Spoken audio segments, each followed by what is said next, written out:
বেগুনি খেতে তো তখনই ভালো লাগবে যখন বেগুনিগুলো এইরকম মুচমুচে আর খাস্তা হবে আর সেই রকম হবে ফ্লেভারফুল। আমার টিপস ফলো করে এইভাবে বেগুন ভেজে তুমি যাকেই খাওয়াবে সেই চমকে উঠবে। আর বেগুনিগুলো ভাজার পরও 3 ঘন্টা পর্যন্ত এইভাবে মুচমুচে হয়ে থাকবে। চলো তাহলে দেরি না করে আজকে বেগুনি রেসিপিটা শুরু করা যাক। বেগুনি তৈরি করার জন্য প্রথমে আমি একটা মিডিয়াম সাইজের বেগুন নিয়েছি, সেটাকে ধুয়ে নেওয়ার পর এইভাবে পাতলা করে কেটে নিয়েছি। অল্প একটু নুন দিয়ে এইভাবে মেখে কিছুক্ষণের জন্য রেখে দিতে হবে। ততক্ষণে বেসনের মিশ্রণটা রেডি করে নিতে হবে। তো একটা কাপের মাপ করে 1 কাপ মতো বেসন নিয়েছি, তার সঙ্গে ওই কাপের মাপ করে হাফ কাপ সুজি আর দিয়েছি 2 চামচ ময়দা। এবার অ্যাড করে দিতে হবে হাফ চামচের একটু বেশি লঙ্কা গুঁড়ো, স্বাদ মতো নুন আর তার সঙ্গে অ্যাড করেছি ধনে গুঁড়ো, অল্প একটু জিরে গুঁড়ো আর দিয়েছি গরম মশলা, সামান্য পরিমাণে রঙের জন্য ফুড কালার আর হলুদ গুঁড়ো। এবার দিয়েছি আদা রসুন বাটা, অল্প একটু চিলি ফ্লেক্স, তারপর সমস্ত কিছু ভালো করে মিশিয়ে নিতে হবে। এবার অল্প অল্প জল অ্যাড করে একটা মিশ্রণ রেডি করে নিতে হবে। আর মিশ্রণটা ঠিক এইরকম ঘন করে রেডি করে নিতে হবে। বেসনের মিশ্রণটা যত বেশি ভালো করে ফেটানো হবে বেসনগুলো তত দ্রুত ফুলে উঠবে। আর দেখতেই পাচ্ছ কতটা আমি ঘন করে রেখেছি, ঠিক এইভাবেই ঘন করে রাখবে। এবার হাফ চামচের একটু কম দিয়েছি বেকিং পাউডার, তোমরা চাইলে বেকিং সোডা মানে খাবার সোডাও অল্প পরিমাণে অ্যাড করতে পারো। এবার 2 চামচ গরম তেল মিশ্রণের মধ্যে অ্যাড করে দিয়েছি, তারপর ভালো করে একটু সময় নিয়ে এভাবে ফেটিয়ে নিচ্ছি। যত বেশি সময় নিয়ে ফেটানো হবে বেগুনিগুলো তত মুচমুচে আর খাস্তা হবে। আর যেহেতু আমরা এখানে সুজি ব্যবহার করেছি তাই সুজি দেওয়ার কারণে এটা অনেকক্ষণ পর্যন্ত মুচমুচে আর খাস্তা থাকে।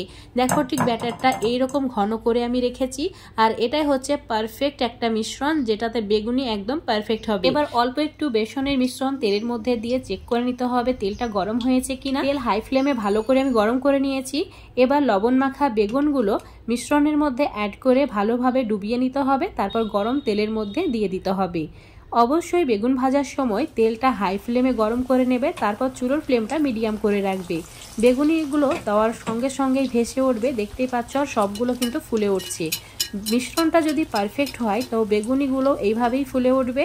আমার টিপসগুলো যদি ফলো করো মানে 1 কাপ বেসনে হাফ কাপ সুজি আর 2 চামচ ময়দা অ্যাড করো, দেখবে এইরকম পারফেক্ট বেগুনি খুবই সহজে তোমরা তৈরি করে নিতে পারবে। বেগুনি ভাজার সময় চুলোর আঁচটা মিডিয়ামে রেখে একটু সময় নিয়ে ভাজার চেষ্টা করবে যাতে ভেতরের বেগুনটা ভালোভাবে সেদ্ধ হয়ে যায় আর ওপরটা মুচমুচে হয়। আর বেগুনি ভাজার সময় কড়াইটা যদি ছোট নাও তাহলে বেগুনি একসঙ্গে অনেকগুলো ভাজবে না, 1টি বা 2টি এইভাবে ভেজে নিতে হবে, তাহলে সব বেগুনিগুলো পারফেক্টভাবে ফুলবে। আর বেশি পরিমাণে বেগুনি যদি ভাজা হয় তাহলে বেগুনিগুলো কিন্তু ফুলবে না। তো দেখো খুব সুন্দরভাবে আমার ভাজা হয়ে গেছে, এখন আমি তেল ঝরিয়ে তুলে নিচ্ছি। আশা করছি আজকের এই বেগুনের রেসিপিটা তোমাদের ভালো লেগেছে। ভালো লাগলে অবশ্যই লাইক শেয়ার কমেন্ট করে দেবে। ফেসবুক পেজ থেকে দেখলে পেজটাকে ফলো করে নেবে, ইউটিউব থেকে দেখলে চ্যানেলটাকে সাবস্ক্রাইব করে রাখবে। এখন আমি তোমাদের প্রায় 10 মিনিট পর দেখাচ্ছি। দেখতেই পাচ্ছ কত সুন্দর একটা শব্দ আসছে, মানে বেগুনিগুলো কত মুচমুচে আর খাস্তা হয়ে আছে।